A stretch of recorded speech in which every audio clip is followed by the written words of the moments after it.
I'm Paul. I'm Devin, and today is the day!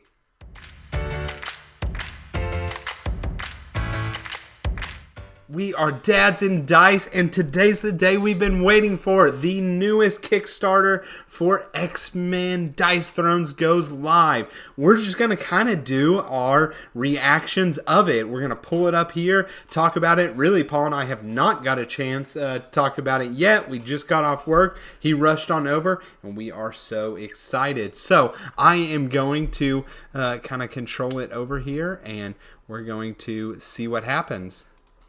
All right, yeah, like Devin mentioned, we are super excited to get into this. I've had a chance to kind of look at it a little bit, but yeah, we've been at work. We're two working dads, and we want to get together on this epic night to just go over what we have here. And first thing I'm going to say, we kind of talked about this to begin with, but that number kind of shocks me to Very begin with. much. 1.5 first day. Yep, over 6,500 backers. Yeah, if you looked at the previous battle box, it did slightly over 2. I think it was like 2.1. Sounds right, yeah. It had 20,000 backers. Even Dice Thrones Adventures was like 1.7 with like 11,000 backers. So I'm very shocked. We're already at 1.5 with just kind of a third of what the Marvel Dice Throne backer count was. I mean, you know, with the IP of Marvel and especially X-Men, I think that's definitely going to draw in a lot more people that aren't into the game yet. I think this is really going to welcome a lot of new people into the hobby, and I'm super excited for it. Yeah, and let's just talk about it. The elephant in the room. You see sitting over there, Deadpool, right? Everybody kind of theorized, was that with the little unicorn in the teaser and all that? Yeah, well, and people thought, is that another dual pack or whatnot? Magneto and Professor X. Yeah, so kind of interesting. We'll get into more of that, but hey, Deadpool is a fan favorite, so right. I'm kind of not surprised there. But yeah, let's get into it here. So first up, you'll pull up here just the tradition or the box, right? The box art, which I'm assuming it's going to be very reminiscent of the first one, right? It has all the characters on there. I think it looks sweet. And then it looks like they're doing all the colors again for all the boxes. I love that. I love Psylocke's color. Gambit looks sweet. That just looks really good. Yeah, I know. And, although we don't have Dice Throne Adventures, all of those, like, little minis, they're kind of awesome. And it looks like the dice there are going to be the kind of swirled dice also, kind of like the other battle box with Marvel. Yeah. It looks like they have all the acrylic tokens there. Well, yeah, that is also another add-on. Nice premium upgrade. So 8 new X-Men, set up in 30 seconds. We know that. Easy to learn, hard to master. Yeah. There's a little bit about missions. And we haven't talked anything about missions. Yeah, so really, honestly, I have not known much about missions. I've been kind of waiting for this to see. So what do we got? It looks like 2, 4, 6, 8, 9... So 12. I think they're saying there's a base 12 of them. Yeah. There are some funding goals where they're going to be putting a couple more out there. So I know one is already announced, and they're going to be announcing funding goals every day throughout the campaign. And it's mainly going to be these different missions. I did watch a couple of videos on the missions. It seems really cool. It's not a campaign like Dice Throne Adventures, so it's kind of just a one-shot thing. You can see there that there's some difficulty levels, so it goes anywhere from 1 up to 4, at least from what they're showing. I would assume, I know there's a Thanos one, I would assume that would be like a 5 or a 6 kind of difficulty. Setup's supposed to be super quick. Right there on number 3, they're showing the little crisis clock there, and that's just, things that are happening to you as the game progresses. So it's just a little timer. Kind of the timer for the game. So you can see there stuff like lose a CP, discard a card, this henchman does something. So just kind of stuff like that. And it looks like you get, some sort of ally cards. Yes. I assume you're going to, you play out there and they're rule breakers or powerful abilities or whatnot. So from the playthrough that I saw, you have another dial, and this dial is the momentum dial, and that's just another resource that you have. So it can be used to make some of your attacks defendable. it can make some of your attacks ranged instead of just being melee, so you can do it from a distance. Okay. You can also spend this momentum to hire the allies. So on there, it's got like the 2 on the top right. So that's how much it costs to hire them. Then you have them. There's a couple different actions that they can do. Just kind of their normal action, then their exhaust action, which is a little bit stronger. But yeah, they just all kind of play differently like that. Okay, and then the next thing I see is like the perks, right? Which surprises me because I thought this was kind of a one and done. You play the mission, you put it up, you do another mission. But this is making it seem like you may play multiples, kind of earn some, like it looks like extra damage or take less damage or whatever the various things are. So I guess there may be going to be slight campaign to it. So from what I'm understanding, it's even though it has like let's say Mysterio was a difficulty of 4, I believe. Could have been 3 or 4. If that was too easy for you after you beat it a couple times, that ramps up the difficulty. So like next time you add this and this, or you take away this, so it kind of will ramp up that difficulty for each mission. Okay, so these are going to be ways to increase making it harder. I believe so, yeah. Or making it easier if needed. Okay. Yeah. So it's just a little way to make it a little bit different starting conditions. Okay. From what I understand. Interesting. Cool. Well, let's see what else we got. Of course, we've got Rodney. We got Rodney, right. Who else would you put on here? Yeah, you can't. So there looks like probably how to play the missions. And then we'll start over into Deadpool. Yes. So the special box that they have here. And he has his own little token there. His little clown person there. Oh, his little curmudgeon token. Yeah, and I guess that's the Thor's hand, the Mjolnir of kind of this set here. Yeah, so just kind of looking here, you can see just, it's a lot of the breaking the fourth wall stuff that he's always doing. You can see a little bit about his leaf there. He's got donut, onomatopoeia, which looks like that's those tokens there, the Zoot and the Bam ones. So it looks very thematic from what you can see right there. And like you mentioned, that was a surprise today. Yeah. And so I guess, talking about his breaking the fourth wall, I like to get me out of this box, right? But so you're going to get, when you back Deadpool, you're going to get everything. You're going to get all the upgrades. You're going to get the sleeves. You're going to get acrylic tokens, Dice Throne Adventures, character standee, or not standee, miniature. So I guess it's more costly than a normal character because of that, but you do get a whole lot because of that. Yeah, and it's a single box, right? So they haven't ever done just a single character box. So yeah, I guess they kind of wanted to keep the price similar to the other ones, but you get a few other incentives with it. Yeah. Now, what's interesting, you can see it says ages 14 plus on there. There's got to be some cards in there that aren't necessarily kid appropriate. Yeah, or do you think maybe it just shows blood or things that like that? That could be it too. Right? Yeah. I could see either of those kind of things with him, right? A dirty joke. I mean, the merc with the mouth, right? That's who he is. Yeah. Okay, so pricing structure, not totally surprising here. Yep. I expected about $100 for the battle chest, right? Missions, I was probably going to guess somewhere in the $40 range. I didn't really know exactly what came with it by any means.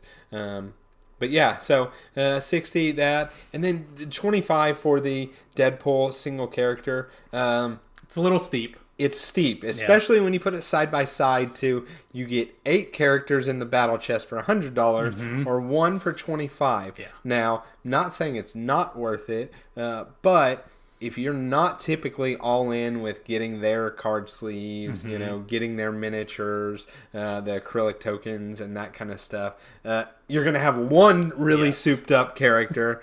Yeah, in a way it kind of feels like they did that on purpose, right? Like, hey, we're going to give you all the souped up stuff, And then you're going to have to go all in and get all the acrylics for all the other ones as well. Yeah, and I can definitely see that being, some sort of marketing ploy. Okay, we'll run through the heroes, not make too much here, but, first up you have good old Wolverine. We've talked about Wolverine, right? Mm-hmm. He's going to be dealing some damage. He's going to be healing, right? And he didn't have, super powerful attacks, but he had so many ways he could heal with his attacks, right? Yeah, and then he is able to deal more damage with his cards, with his Berserk cards and all that his Frenzy cards and all of that. So there is a way for him to combo everything. But as a good introduction, I think he'll be a great character. And like we mentioned earlier, I think this IP is going to pull in a lot of people. Yeah, and his alpha, I thought it was very interesting and unique getting to do the roll-off, right? And then they introduced Rogue, right? Yeah. And you get to do a roll-off. So it's a neat thing that they built into this kind of battle box is kind of a new roll-off mechanic, right? And it's something that I think helps the engagement overall of the game because you at least get to do something active during the other person's turn, right? Yeah, there's no simultaneous play in the normal one, and this one just kind of adds a little bit more of that. All right, next up we have Storm, another one that we already talked about here, right? And with this one, she's got the real cool gimmick mechanic of the largest straight with Maelstrom, where you're able to spend your tornado status effects tokens and gain your opponent's dice to use their numbers just to get that 6-digit straight. Yeah. So one I'm really interested to play with, right? I want to see how that tornado really works. How many do you spend in order to chase that largest straight, right? Because even the large straight, right, it still does damage, but it's like you're spending those tokens because you want that largest straight. So do you put in 2? Do you put in all 4 and just roll a ton of dice and really hope you get it? I just want that hands-on. Then the lightning effect, right? Charging all of these different abilities, and I like that they went the route of not just you charge it, this adds more damage, right? It's you charge it, you gain a CP, you draw a card, you gain a status effect, right?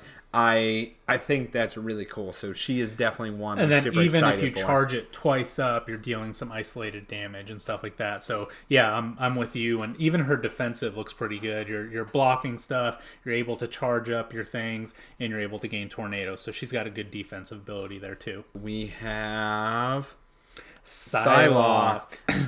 Probably one that I think we're both on the most excited to try list. Yeah, I would definitely agree with that. She's got the extra dice that she can roll and either replace one of her numbers with that dice or add it as damage, which I think is really awesome. Then she's got, paralyze, infiltration, and then like we'd mentioned before, they're bringing back that agility to kind of avoid some of that damage. Yeah, so I think that manifest die really is going to be... It's going to be just an awesome mechanic to use and get to figure out how you want to use, right? It really is a lot of kind of whiff protection in a way. Like those times that you're always just chasing one more symbol, right? Well, maybe you roll that symbol and you set it aside, and then it's that symbol later in the rolls. Or worst case, right? It's one of her most common dice faces, and so then when you're chasing symbols and you were going for like the parry, let's say, well, you had that sitting over there, and now you at least still get to do the 5 damage lunge or whatever the case is. Like, I don't know. I think there's going to be so much cool gameplay that comes out of that. Yeah, I agree with that. I think she's going to be an awesome character. Honestly, one that I was not really excited about when they announced it, but once you start looking at the board and actually started getting into it, that excitement level just went up. It seems like a really awesome character. Okay, and then the last of the kind of initial 4. Yep, we have Iceman. Good old Iceman. Yep. Good old hairy Iceman, right? Hairy Iceman, that's right. That hair has caused a little bit of controversy. Honestly, I like it. I think it looks pretty good. I like that they have still taken like the original X-Men look but made it their own, right? You don't want it to be exactly like that, but I like it. on kind of an aside, I like the names of all the actions on this one. Hail to the King, Cold Treat, Horde Frost, all of these just kind of puns on it. Like I had mentioned before, it really gives me that feel of kind of Mr. Freeze from Batman, and it's just a good all-around time looking at him. Yeah, and then, of course, you can't talk about him without not talking about the glide effect, That's right? Yep. What we call the better combo, yes, right? And getting to just kind of see the board like this, it is 4 of them. Yeah, and it's just, it is cool how it is 5 of them, right? Of them, yep. Like even your base attack can go to something else, right? I don't know. I really like the way that they have done this. Yeah. One thing that I think is awesome, kind of going back to his status effects, is the dice cube, right? Again, another pun on that, but it's freezing the lowest number dice of your opponent. And we had talked about it before, right? Like if you're playing Iceman and Loki against somebody, you can just knock them out by locking them out of all of these different abilities. All right. And then moving over to something we haven't really got to discuss in depth, we've got Jean Grey. Yes. The Jean Phoenix Grey Dark Force. Phoenix. That's right. Jean Grey, right? So her biggest thing, everybody kind of theorized that she was going to be the a board cursed mechanic. pirate type of character, right? They were going to use that Phoenix Force. I think they did it well. I personally like that it's not completely flipping the board. Yes, I agree. Right? Especially because you're going to do it so much. Yeah, it's just very cumbersome to be able to have to flip it back and forth and back and forth. Just the fact that you've got a little cover that goes on it, awesome way to solve that problem. She seems like a very in-depth character to play, somebody that you're going to have to really analyze. Some of her status effects can only work as Dark Phoenix. Some of them can only work as Jean Grey. The skipping the income phase is one of them. There just seems like there's going to be a lot going on with her, and I'm super excited for that. Yeah, and then it's you skip your income phase, but you get more. You deal more damage. Right, but when you're Jean Grey, you actually get more, right? Yes, you have chances of getting more card draw and whatnot. So, I think she's going to be fun to try out and just see how it is, right? Yeah, I think timing is going to be very important for her, right? Like, whenever you have to play a little bit more defensively, you kind of want to be on the Jean Grey part, and when you're ready to attack and just end it, right, you want to be in Dark Phoenix mode. Yeah, exactly. And then look at all those status effects, right? Yeah. It'll be a fun time for sure. Okay, and then followed up, they're not showing right away with her. They're switching over to Rogue here. Rogue. Another one we haven't really talked about. That's right, yeah. Again, I think this one, a little bit of controversy when it was announced. A lot of people, kind of ourselves included, were expecting something of stealing power somehow, and Rogue or Mystique, those would have been the characters that could have done that. But honestly, I'm not too upset at what they did do with her. She's more of, instead of stealing your actions, she's going to steal your health, right? She's going to leech away from you, which honestly kind of fits her character better. Yeah, so I'm very torn in that, because I did want to see somehow work to being able to steal abilities of some sort, right? She seems very basic to me overall. So I don't know. I would say of the entire set that I have seen, maybe the least excited for me to try.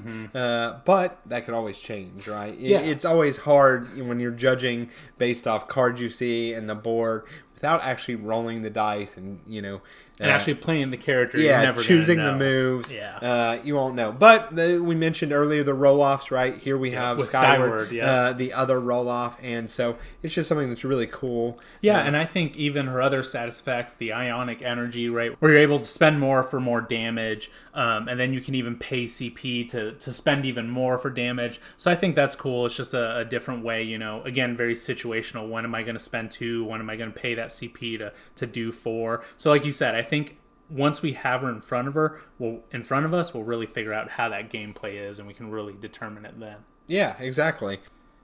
And then they revealed with her one that we have been very, very excited for. Yes, been waiting for, Yes. hoping more than anything was going to be in this box. Good old Gambit, Yes. right? Yep. Man, I'm going to just say it right now. I think this is a cool way to do Gambit, right? Yes. You get to throw cards, right? You get to charge cards and throw them and do some damage, and that is what I wanted to do. That's right. He is the Ragin' Cajun, as his mini ult is, right? Like, they were able to pack so much into this one, and they did him so right? This is exactly what I wanted when I wanted Gambit in this game. Molecular acceleration, right? Like you said, he's charging up those cards. He's got a disruption where you can either take damage, pay CP, or you will give up your offensive roll phase. He's got all these things, and I think for him, all of those will eventually do him well in the long game. Not sure how he'll do in a shorter game, but again, we got to wait till he's in front of us and we can play him and see what happens. Yeah, and then that the passive, right? How you actually, well, not the only way, but the main way you're gonna be charging up is during that upkeep, right? Do you gamble, right? Yes. Like, he is the gambler. Do you gamble? Do you roll 5 dice and just pray you don't see a 1? Right? Do you use your tidbits? Your manipulation in your passive so ability. that you're, oh man, I could charge 3, but I rolled a 1, and I'm just gonna tip this, even though it may not do anything more. It lets me, I don't know. It's gonna be fun to play out, or do you play it safe? Right? Like, okay. The game's close, and I really can't afford to. I could possibly get it on here. Yeah, or I need to use it on I'm him. going to just try and do the 2 and hopefully get 1. Hopefully get the, spades and clubs or whatever the last one you needed and finish it out. So, I don't know. I'm excited for Gambit. Yeah, sure. And for the little cards that we've seen in other pictures and stuff like that, it does look like he has more ways to be able to charge up his cards, to get his cards back. So again, it's one of those that you kind of have to play in order to see exactly how he's going to play out. But just from looking at him here, this is going to be my number 1. Okay, moving then to Cyclops. Weird that they split them. They in did, this, but all right, yeah. Cyclops is is your base X-Men, right? Yeah. Like when you think X-Men, I don't know. I guess you think of Wolverine and stuff like that, but he's like he's the Steve Rogers of the X-Men. Yeah, and he to me seems like he was made with missions in mind. Yes, I agree. I agree. That they made him to go hand in hand with the missions, because you look at anything he does and it's, you choose a player, right? And if you're playing, 1v1, you're choosing yourself, right? But you choose a player, they gain this boon, right? The Focus Fire is kind of the downgraded version of targeted. Yes. Right? Yep. But that's because if you're playing as a team, it's actually superior, right? So, I mean, even his other ones, support, right? Like, that's made to support the other person. Chosen player gains the CP. They can reroll their dice. They can draw an extra card. So if you see your person, your partner, struggling in the mission, it's like, oh, hey, here's another card that you can draw. So yeah, I think you're 100% right. He is going to be made for the 2v2, the missions, anything where you have multiple players playing with each other. Yeah, and then, kind of, I would say his biggest gimmick, besides being kind of teammate oriented, is his deck and having leadership cards, yes, right? I agree. And so I'm really curious how that gameplay ends up playing out, because how all those cards work are, the first one you play, you just play it, right? You play your leadership card, and then basically every other card has some sort of effect where if you've played a leadership card already, do this as well, right? So it's like, do you cycle your deck and like no longer are you wanting your tippets and your twice as wild or the ones dice that you normally manipulation. go for. Instead, you want to stack up 4 leadership cards and have a really big turn that way. I don't know. I'm just curious to see how that really plays out and how many are really in his deck, what percentage, how often do you get them. Yeah, one thing that Cyclops kind of reminded me of was Black Widow, honestly, because, Black Widow, you're searching through your deck. He's got his battle plan where he can search for his deck for those cards that you want. So with Black Widow, you can manipulate it in a way to get all of your upgrades out really faster than anybody else. I wonder with him if there's a way for you to manipulate your deck to get all those leadership cards like you were saying. Yeah. So I think the card play in him is going to be what's really important. And the other thing is almost everything he does gives support. Yes. So he's going to be getting so much support tokens, right? Yep. Playing one-on-one, that is just constantly gaining CP, drawing a card, whatever you need to do. Because at first when I read what it did, I thought, spending 3 to draw a card, that's pricey. Yeah. And then I looked at his board, and it's like every other thing gives support. Gain support. It's like, I can get it whenever. So, that one's Cyclops. Okay, right, and then lastly, we get to go into Deadpool and actually see his stuff here. So one thing, first of all, I love how they've made him look 3D, right? Like he's coming out of the board, coming at you. You can see on his finger guns there, the small straight, the dice on there are all messed up. They're not in a line. Yep, I see. Right?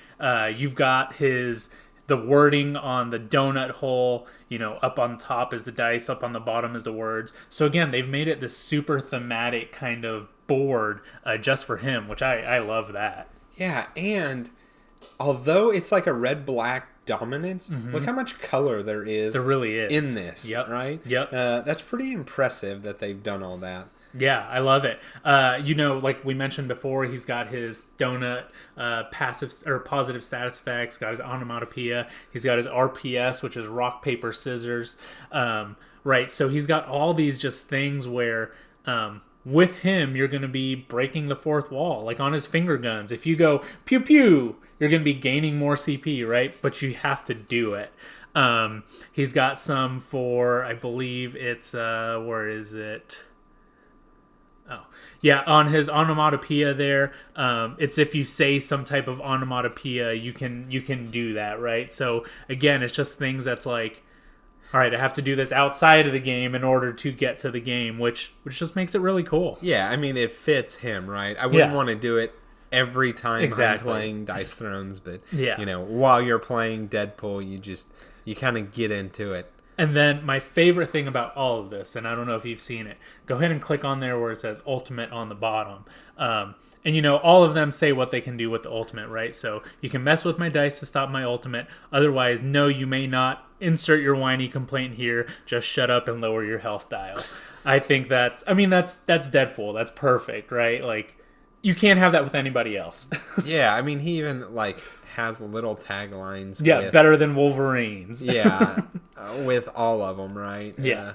I don't know. It's fun. It's fun that they added this, right? And, to spice it up, you're going to have the card sleeves. You're going to have the acrylic tokens. You're going to have all of this. So when you're playing Deadpool, you're having a good time. Hopefully your opponent is in good humor about it, but it will be fun. And honestly, I'm okay with them not including this one in the 8 box because, that one seems more like we're going to play Dice Throne. We're going to actually play, we're actually going head-to-head. We're going to play. When you introduce stuff like Deadpool where it's, oh, pew pew, it's like, oh, you didn't say that fast enough. Oh, you didn't do this, right? So I feel like his is just a lot more... let's just have some fun and see what happens. Okay, and so, there we go. There's our nice there's all the dice there. I love Iceman's one there. Those look really sweet, and even Psylocke's. And then you go on to Dice Throne missions here. So again, we had said that there's 12 base ones on there. Mysterio, probably my favorite villain of all of them. Hela, really good as well. Kind of surprised by Scar on there. Not a very well-known one, but nice to see him. Yeah. I would say Sebastian Shaw, one of the least known, right? True. That was Kevin Bacon's character in the First Class movie. Very true. Let's see. And then, okay, so I guess these are boards? Yes. So how missions works is you have the trifold board, right? You lay it down, and right there you can see that there's all those different hexes. For the one that I saw, it was Mysterio. Basically, the first part of the mission is to escape. So there's some tokens on there. You have to find 2 of the check marks, and then one of them has an X. Once you find the check marks, you're able to escape. You flip the board over, and then it's an actual boss battle. So on this, there's going to be some villains out there. You roll the dice for them. If these dice show, they do an action towards you, and just kind of go from there. I see, yeah. So wipe the henchman on side A, flip the map to the villain on side B. So, so you do a little thing of some sort that's got some sort of theme, and then you go to the other side. Yeah, and from what it seems like also is... And then I guess the villain, that's going to be mostly just straight up dice thrown damage, right? You're dealing damage to him. And that's what they said on that playthrough, was just like, at the beginning, there's a lot of movement, and obviously not as much as Dice Throne Adventures where you're actually dungeon crawling, right? Here it's just, I need to go here, I need to go here. You don't even have to defeat all the henchmen on all of them. That's just kind of like the 100% completed if you want to do that, but then you flip it over, and then it's really just a boss battle, or just normal dice throwing, roll some dice, hit them. Okay, and then we have a look at our allies, just kind of, I would say, the standard mix of kind of mostly known allies there. So. You've got Jubilee, which is kind of the unknown one on there, or one of the most unknown ones, and you can see they only cost 1 momentum. The other ones are anywhere between 2 and 3. I like that Mantis is on there. And then there's your Iron Man. Yeah, Iron Man, War Machine with him. Nick Fury. Yep. All right. So, yeah. And then I didn't get Beast as a character, but he can be an ally there. No Nightcrawler anywhere to be seen yet. Yet. Right. Yeah. So then you've just got your turn phases. There's the player perks. After a game, you record your persistent rewards, so you can always continue if you want to. You can make it more challenging, all that kind of stuff. Powerful mythic abilities. So okay. So and then you can see there's 311 cardboard tokens that come with it, and then the momentum dials, which we had talked about, which you can spend, and then you've got the boss dial, which is just a huge dial to go along with all those bosses. Okay, and then of course we get into the sweet add-ons that they want to get everybody your money out of, right? And don't get me wrong, all of these look sweet, right? Even the Marvel ones, they look really I like awesome. that they included the Marvel ones, the original Marvel ones in this one, for those people that do have it, that have Dice Throne Adventures that didn't get a chance to get them before. Acrylic tokens, right? It's something I would say I would like to have, right? But in the grand scheme of things, I don't personally ever see myself spending that much, right? You're talking whatever $80 to get both, right? Yeah, from both Marvel from there, and then throw in missions. So $135, and you can have all of those. And then you got to get your season 1 and season 2, and that's right. And then all the sleeves and all of that.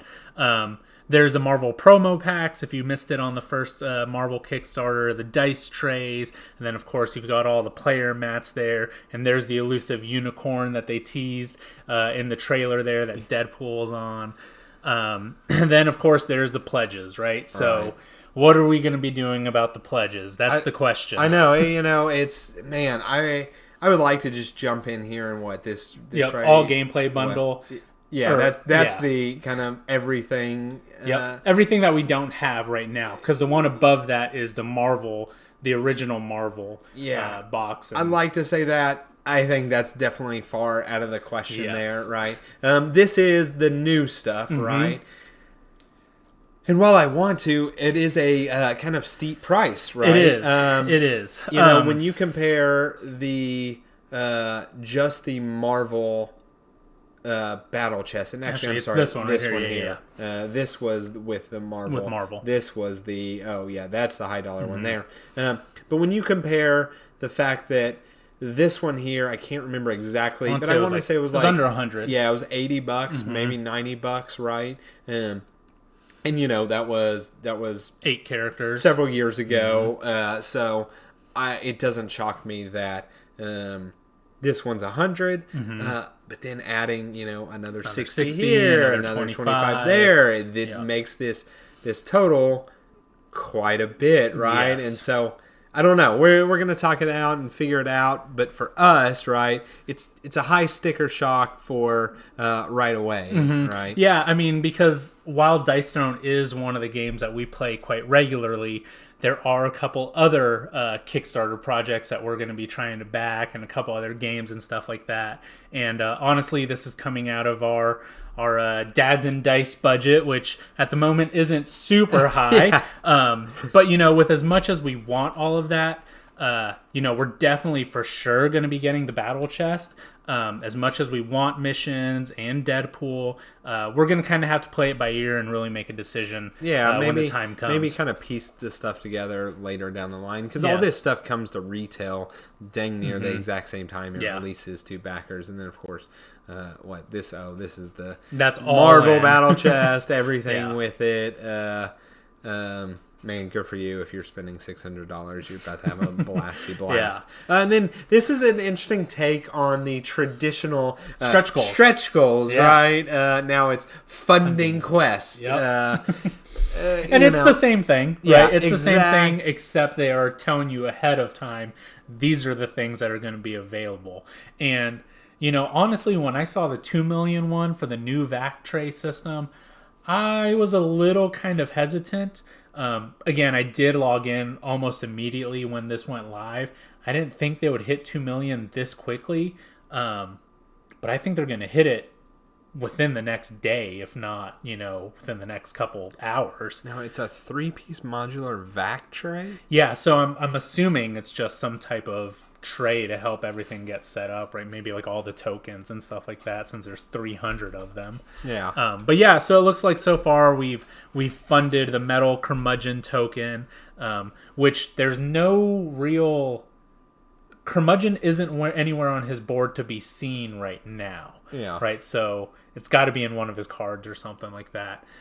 We've got the Thor and Miles Morales balance kit. Yeah, so that's a big one. Curious to see that, right? It's got to be a buff to... It's a buff and a nerf. It's got to be. Yeah, a buff to Miles Morales and a nerf to Thor. I'm curious. Buffs are something that is hard to do correctly, right? Yes. Nerfs are way easier to do, right? It's easier to tweak a point or two there. For kind of detuning, but going the other way, it's very easy to overtune. So I'm curious to see what that change is, and especially because it's just on the leaflet, right? Yes. So you're not changing any of the attacks. So the biggest issue that we've had has been his defense, right? So you're not changing any of that. Right. So when you think about his status effects, right, you have combo. Which, go ahead. You have combo, you have webbed, and then you have invisibility, right? Webbed, I can't see them tweaking in any real way because it just does what it does, right? So does combo, I don't know, and if maybe they've shown this, does combo potentially do a combo, add a point of damage or something like that? And then the biggest thing is invisibility. Does it help kind of guarantee things for the defensive that he really lacks, right? So what I'm going to assume they're going to do with combo is it's actually not a unique status effect right now, so it can be transferred. So I would assume that they're going to make it non-transferable, right? Because that's one big thing with combo is if you're leaving it on your player board, chances of it going away to the other player is fairly high, right? So if that's not something, then that's definitely something they can add. And they can add that onto that leaf as well. Right. I think with invisibility, I can't recall off the top of my head, but maybe making some type of action undefendable as well, right? Because you're invisible, you shouldn't see it coming. Well, but that's kind of what the web is already doing, right? That's exactly that's web true. Makes them undefendable. I think it needs to somehow shore up his defensive, right? Because he has a very, even though he's got two defensive, they're both very weak. Yeah. Right? Yeah, I agree. So I don't know. I'm excited to see those. And then with Thor, I mean, it's got to be something about being able to throw and retrieve Mjolnir, because that's super powerful. Yeah, the fact that you can just kind of close out games with discarding 5 cards. Yeah, having your cards. Yeah. So I agree. I would also bet the cost on the electrokinesis, right? Because man, that dude just gets cards. Yeah. Right? He just gets cards. So it might increase. You got to discard 4 or whatever it is. Yeah. And then, I don't know. I Then guess they've got the Sauron missions, right? So for another villain going on there. And then tomorrow they'll reveal 2 more and then 1 every day until the end of the campaign. Now, I'm curious because a normal stretch goals, right, they just increase, right? So what are these going to be? Are we going to see the traditional, X amount of followers on Instagram that makes sense. Shares and whatever, right? Or what are these quests going to be? Because that would make sense. They've already got one for 2 million, right? Like, yeah, you're not gonna. I personally don't foresee this thing hitting 5 or 6 million, and it just keep when on the building previous up. Marvel one was 2.1, right? Yeah. Now I could see a couple more monetary ones. They're out of order, right? Like 1.1 is the bottom one, 1 million is the top one. So maybe there's a few more in there. Yeah. That's just like, hey, let's make sure we really want to get these ones out, kind of thing. But yeah, I think you're right. It's got to be that like social media presence, and stuff like and that. Typically, right, it's a big marketing scheme. They'll see that they're at 2.1 and they'll add one that's at 2.2, right? It's the reason they don't reveal them as they do it as they go. And the next one's at 2.4. Can we get there? Can you update? We were so close. Can you today. update? Your normal pledge of 169 you want those acrylics to 250, right? Yeah. It's all that. But yeah, so then it looks like it's going to be fulfilled August 2024, which honestly that kind of tracks with the Marvel one. I want to say it happened around this same time, and then we ended up getting it back in July, so it was about that 9-month period. Roxley does great stuff with their Kickstarter, so really don't doubt them in any of that timeline. Yeah, and then I assume everything down here is just kind of the terms, conditions, and whatnot. So yeah, that is the Marvel Dice Thrones Kickstarter. Man, we're excited now. We are, yeah, we're definitely excited. When we first heard that there was going to be some release, right, we were just super excited for X-Men, and now there's all these other things thrown in there. And like we mentioned in the video, not 100% sure which pledge we're going to be doing right now, but we're for sure going to be getting that battle box, just because we like going head to head. Yeah, that's the main way we play, right? We don't do a lot of co-ops in general. Yeah. So we'll definitely at least get that and kind of go from there. But that is all we have for this one. So, as always, please like, comment, subscribe. All those things help us, help our channel grow. And if you are backing it, drop a comment below. Tell us what pledge you're doing, what you're most excited about. What do you want to see for those funding quests? Any other villains for the missions, any other allies, anything. Just let us know what you think. All right, that's all we have. We'll see you on the next one.